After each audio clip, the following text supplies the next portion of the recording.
Hello साथियों, स्वागत है आपका हमारे अपने YouTube channel Ajit art all classes पे। जैसा कि इससे पहले हमने आपको क्लास दी थी जौनपुर शैली के अंतर्गत, काफ़ी समय हो गया है हमें पता है।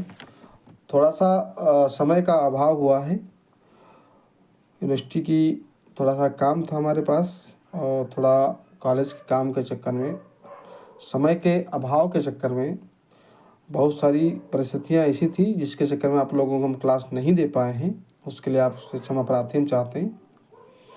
लेकिन अब आने वाली के जो भी दिन होंगे उसमें आपको पर डे की क्लास मिलेगी, ठीक है।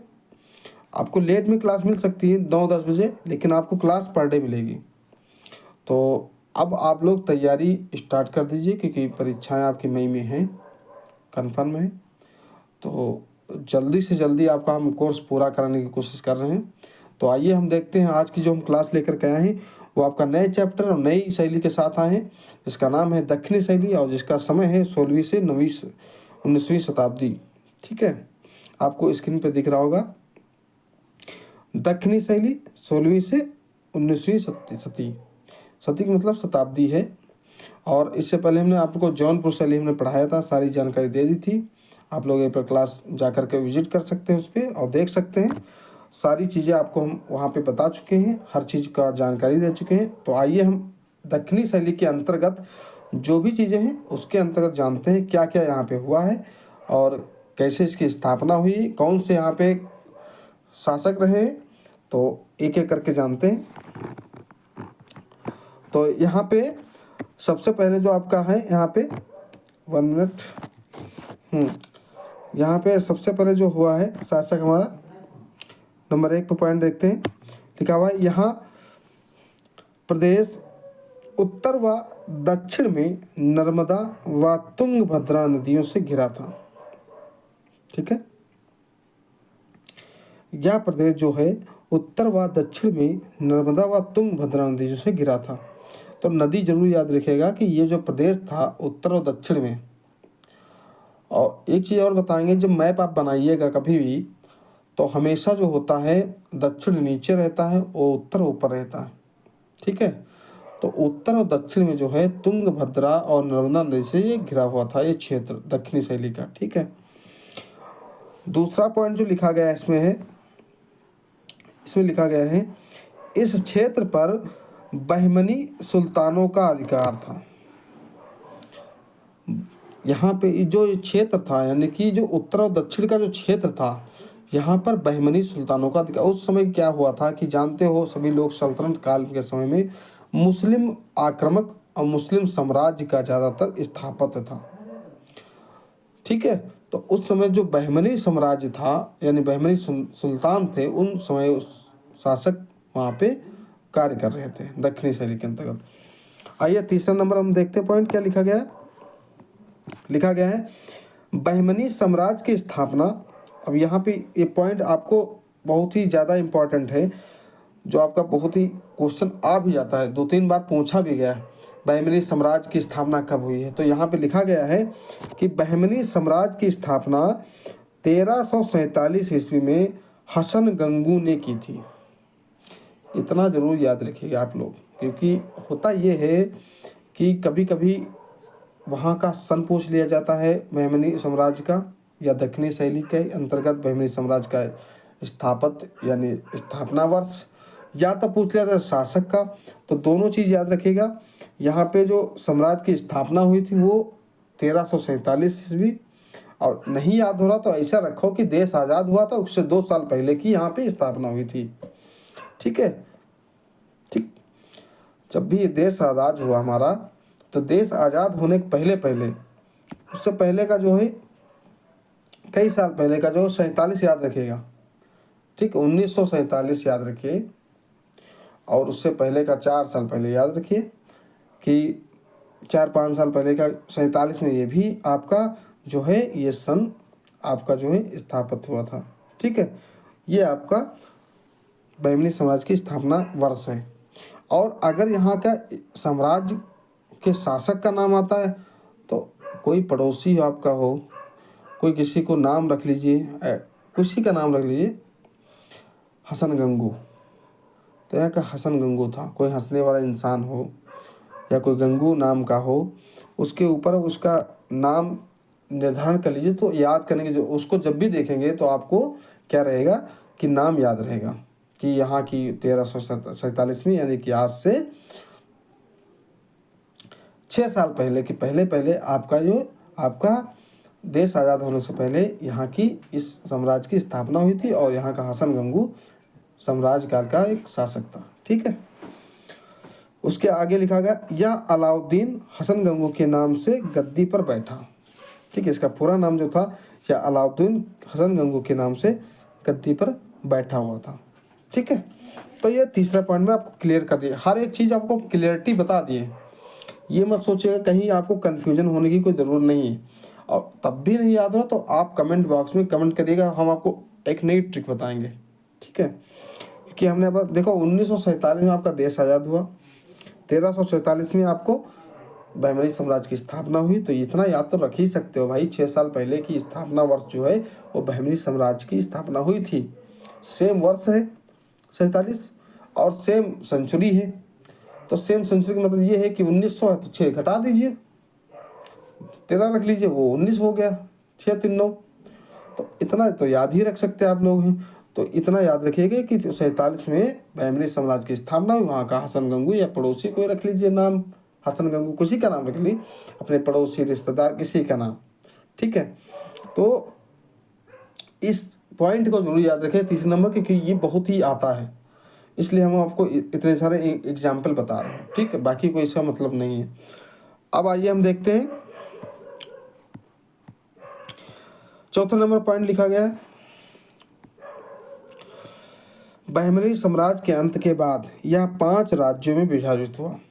जब बहमनी राज्य यहाँ पे साम्राज्य स्थापित हुआ था, उसके जो अंत में जो हुआ, यहाँ पे 5 राज्यों में ये राज्य जो है स्थापित हो गया था।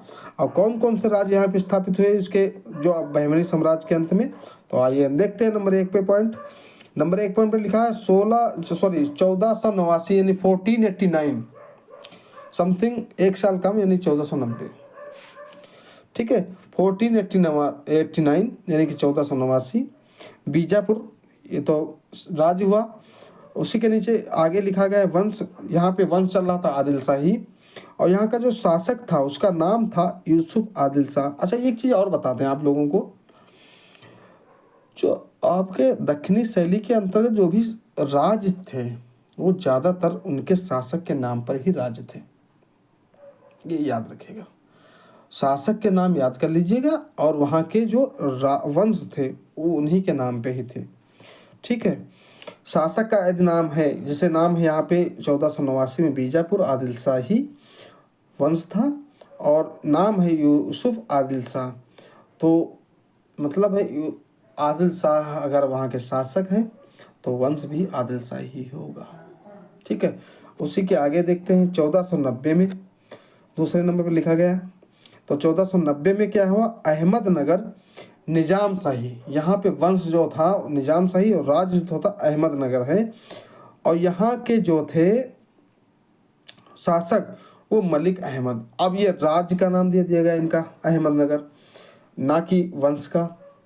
ठीक है, यहाँ पे इनके नाम पर राज्य चला है, अहमदनगर इनकी शासक का नाम था तो अहमदनगर दे दिया गया, और निजाम मलिक अहमद इनका नाम था।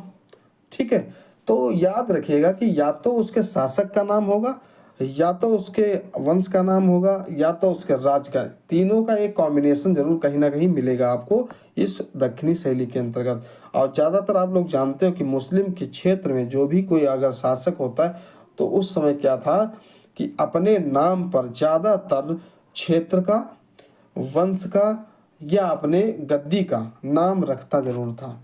इस तरीके का उस समय प्रचलन चलता था। तो तीसरे नंबर पे हम देखते हैं, आगे आइए देखते हैं। अब तीसरे नंबर पे लिखा गया है 1512 में। ठीक है, 1512 में लिखा गया है गोलकुंडा। अब गोलकुंडा वहाँ का एक आपका राज्य था।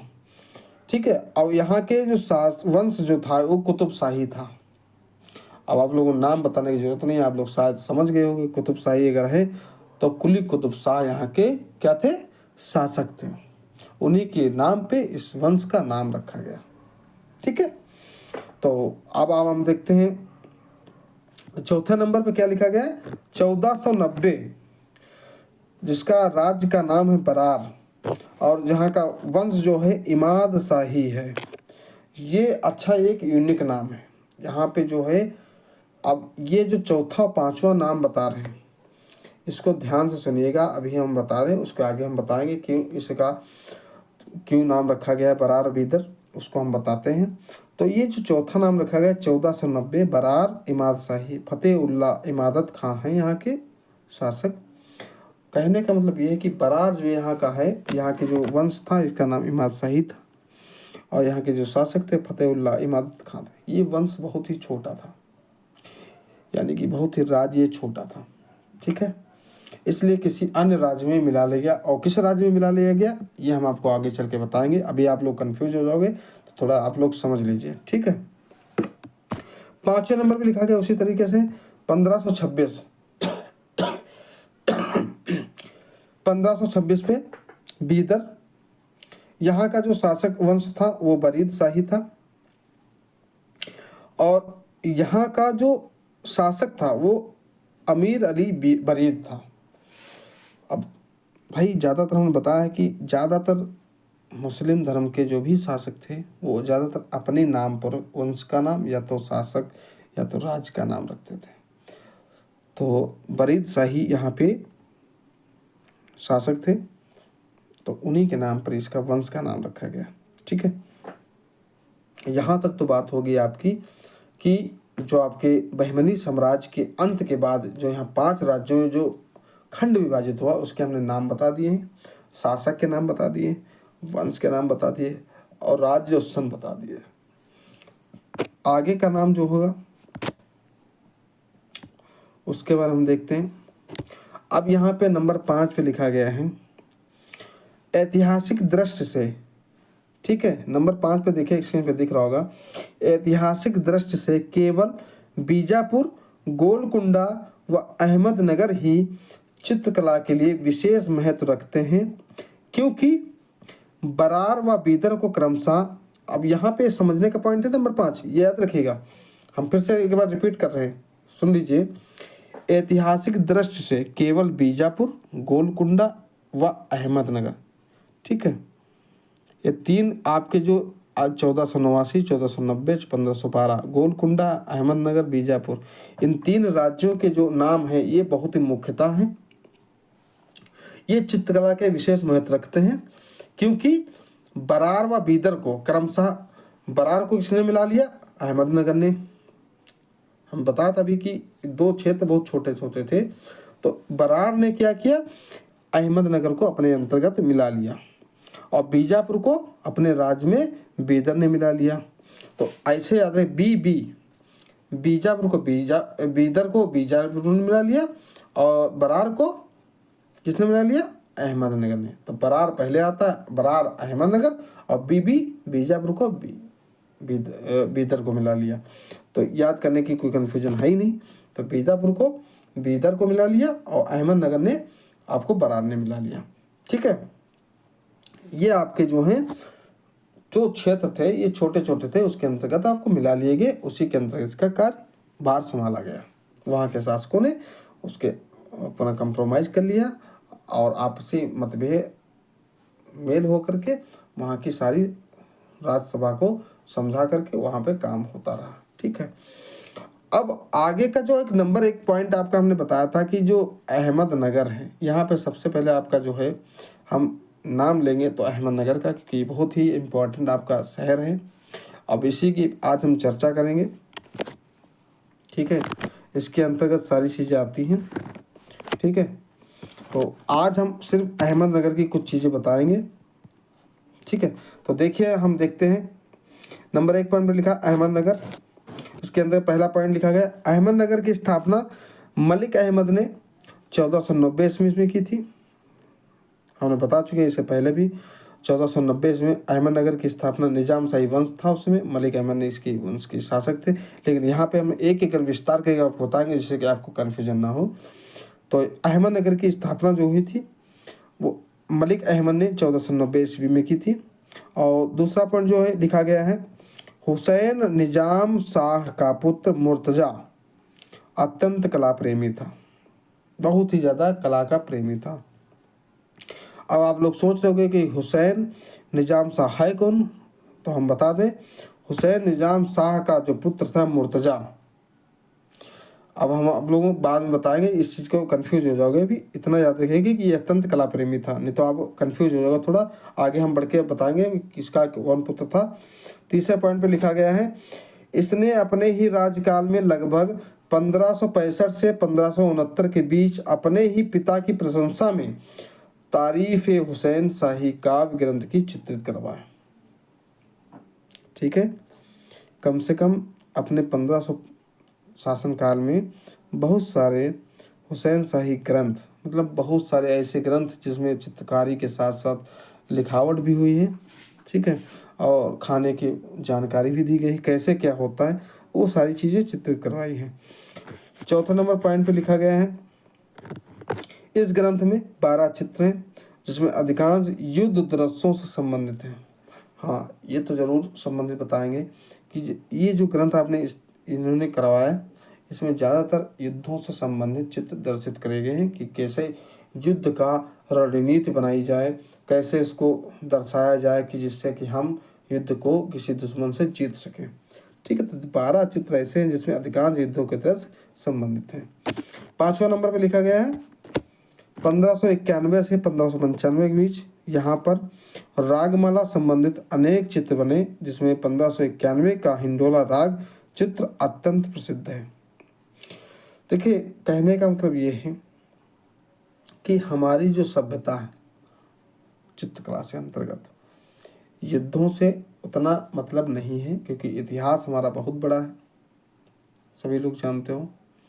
इतिहास में घुसेंगे तो बहुत युद्ध हुए हैं, बहुत सारी जानकारी मिलेंगी, लेकिन हमें क्या उठाना है चित्रकला से संबंधित। तो यहाँ का जो ग्रंथ था वो हिंडोला राग 1591 का है। वो हिंडोला राग का चित्र अत्यंत ही प्रसिद्ध है। इस दक्षिणी शैली के अंतर्गत यानी कि अहमदनगर के अंतर्गत हिंडोला राग बहुत ही ज़्यादा चित्रित किया गया है। ठीक है, अब हम नंबर 6 पर देखते हैं। लिखा गया है, 1601 ईस्वी में अहमदनगर अकबर के अधिकार में आ गया। 1601 ईस्वी में अहमदनगर जो था, अब जानते तो अकबर जो उसमें मुगल शासक था हमारा, अकबर के अधिकार उसमें मुगल शासक आ ही गया था। 1506 के समथिंग बाद बाबर अपने यहाँ स्थापित कर लिया था। ठीक है, तो उसकी नज़र में ये आपका अहमदनगर अंतर्गत आ गया था, तो वहाँ पे जो है अकबर ने शासनकाल स्टार्ट कर दिया था। ठीक है, जिससे कि हम आपको ऐसे मौके बताते हैं जहाँ पर स्त्रियाँ जो थी चोली व दक्षिणी भारतीय ढंग से पहने धोती, लंबी गुथी हुई चोटी और साथ देखी जा सकती थी, और बहुत ही आकाश में जो चित्रकारी होती चमकीले रंगों का प्रयोग होने लगा था। क्योंकि हुआ क्या था, अकबर भी बहुत ही चित्रकला का प्रेमी था, ऐसा नहीं था, इसलिए वहाँ पे इस सारी जानकारी जो वहाँ पे स्टार्ट हो गई थी। ठीक है, तो हमें उम्मीद है आप लोगों को ये क्लास बहुत ही अच्छे से समझ में आई होगी। और अगर किसी को कहीं भी कोई भी डाउट हो या किसी को कहीं भी समझ, हमने इसीलिए एक ही करके सब कुछ समझा दिया है। अब बहुत ही सारांश से, विस्तार से, एक एक पॉइंट को, एक एक शब्द को लेकर के हमने हर चीज़ समझाई है। अगर कहीं भी किसी को कुछ भी ना समझ में आया हो तो कमेंट बॉक्स में कमेंट जरूर करें। अगर अच्छी लगे तभी कमेंट करिए, नहीं अच्छी लगी है तभी कमेंट करिए कि अच्छी लगी है, नहीं अच्छी लगी है, नाइस है, बैड है, हमें थोड़ा उत्साह मिलता है। और लोगों को एक शिकायत, आप लोगों हम थोड़ा सा व्यस्तता हो गई, हमारे पास काम समय का अभाव रहा है, आप लोग हमारे सब्सक्राइबर नहीं बढ़ा रहे हो, ये आपसे लोगों से विनती है कि थोड़ा सा सब्सक्राइबर बढ़ाइए। और आने वाले जो क्लास होगी वो नई क्लास का भाग 2 होगा, उसमें भी अच्छे से हम आप लोगों को क्लास पढ़ाएंगे। और तब तक के लिए सभी को मेरी तरफ से राधे राधे।